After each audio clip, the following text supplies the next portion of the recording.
ताजमहल। ताजमहल में बंद वो 22 कमरे। आखिर क्या रहस्य है इन कमरों का? आखिर क्यों इन कमरों को लेकर लगातार विवाद बढ़ता जा रहा है?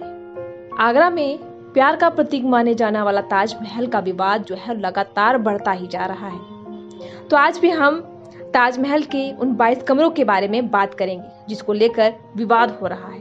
इस मामले को लेकर अयोध्या के संत परमहंस ने ताजमहल के अंदर पूजा करने की कोशिश करने के बाद अब भाजपा नेताओं ने कोर्ट से ताजमहल के 22 कमरों को खुलवाने का अनुरोध किया है।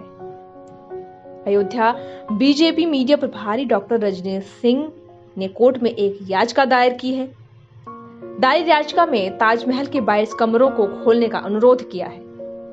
याचिका में कहा गया है कि ताजमहल के 22 कमरों को खोला जाए ताकि दुनिया को बंद कमरों का राज पता हो सके। याचिका में यह भी कहा गया कि ताजमहल के बंद 22 कमरों में किसी को जाने की इजाजत नहीं है। इन कमरों के अंदर हिंदू देवताओं की मूर्तियां होने की आशंका जताई जा रही है। मामले में रजनीश सिंह ने राज्य सरकार से एक समिति गठित करने और बंद कमरों की जांच करने की मांग की है। इसके साथ ही हिंदू मूर्तियां और धार्मिक ग्रंथों से जुड़े तथ्यों की जांच की भी करने की बात कही। बीते दिनों अयोध्या के संत परमहंस ताजमहल में प्रवेश करने की कोशिश करते हुए पाए गए, जिसके बाद मामला और भी गर्म हो गया। हालांकि विश्व के 7 अजूबों में से एक है ताजमहल। इस पर विवाद होना कोई नई बात नहीं है। मुगलों के शासन के दौरान हिंदू धार्मिक स्थलों को निशाना बनाए जाने का आधार माना जा रहा है। तो हम चलते हैं कि आखिर उन 22 कमरों की तरफ कि उन 22 कमरों में ऐसा क्या रहस्य छिपा है। ताजमहल के बंद 22 कमरों में क्या है? इन बंद 22 कमरों में किसी को जाने की इजाजत क्यों नहीं है? इतिहासकार ताजमहल को मुगल काल के बेहतरीन आर्किटेक्चर बताते हैं। कुछ इतिहासकारों का यह भी कहना है कि ताजमहल के आसपास हिंदू आर्किटेक्चर भी हो सकते हैं, लेकिन 22 कमरों में क्या है?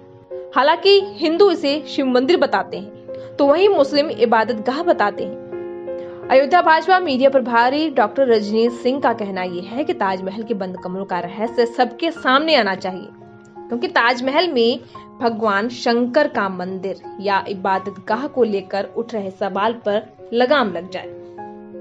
हिंदू धर्म गुरु और हिंदू संगठन ताजमहल स्थल को भगवान शिव का मंदिर बताते हैं, तो वहीं मुस्लिम इसे इबादत गाह बताते हैं। इसलिए इस विवाद को खत्म करने के लिए हाईकोर्ट में याचिका दायर की गई है, ताकि बंद कमरों का सच सामने आ सके। अब क्या सच में ताजमहल शिव मंदिर था या फिर इबादत गाह?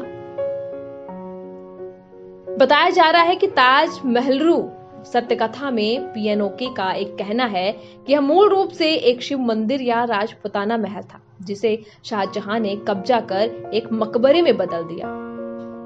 दावा यह भी किया जा रहा है कि ताजमहल से हिंदू अलंकरण और चिन्ह हटा दिए गए, जिन कमरों में उन वस्तुओं और मूल मंदिर के शिवलिंग को छुपाया गया,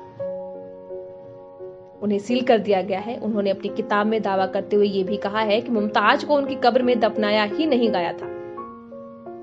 पीएनओके ने अपनी किताब में यह लिखा है कि किसी भी मुस्लिम इमारत के नाम के साथ कभी महल शब्द प्रयोग नहीं हुआ। ताज और महल दोनों ही संस्कृत मूल के शब्द हैं। उक ने तर्क करते हुए यह भी कहा कि संगमरमर की सीढ़ियां चढ़ने के पहले जूते उतारने की परंपरा चली आ रही है। यह परंपरा हिंदू मंदिरों में निभाई जाने वाली परंपरा है। मकबरे में जूता उतारने की अनिवार्यता नहीं रही। संगमरमर की जाली में 108 कलश चित्रित हैं। हिंदू मंदिर परंपरा में भी 108 की संख्या को पवित्र माना गया है।